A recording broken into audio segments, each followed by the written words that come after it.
എന്തിനു വേറൊരു സൂര്യോദയമില്ല. അതിനകത്ത് അത് എഴുതിയിട്ട് അപ്പം ആ കടലാസ് എടുത്ത് ഒരു ഹീറോ എന്തൊക്കെ ചെയ്തുകൊണ്ട് വള്ളം ഉണ്ടാക്കുന്നതൊക്കെ ചെയ്തിട്ടുണ്ട്.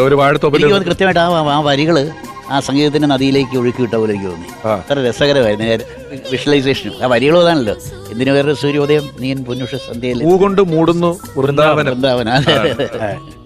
സിന്ദൂരമണിയുന്നു രാഗാംബരം.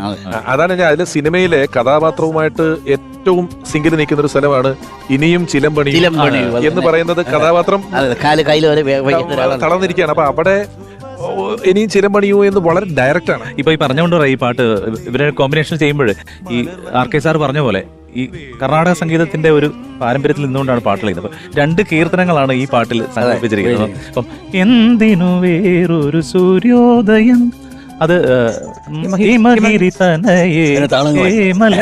അത് അനുപല്ലവി എന്ത് നേർച്ചിന എന്ന് പറഞ്ഞ കീർത്തനമാണ്. നിന്റെ നോപുരം മർമരം ഒന്നു കേൾക്കാനായി വന്നു ഞാൻ, നിന്റെ സാന്ത്വന വേണുവിൽ രാഗലോലമായി ജീവിതം, നീ എൻ്റെ ആനന്ദ നീലാംബരി, നീ എന്നും അണയാത്ത ദീപാഞ്ജലി, ഇനിയും ചിലമ്പണിയൂ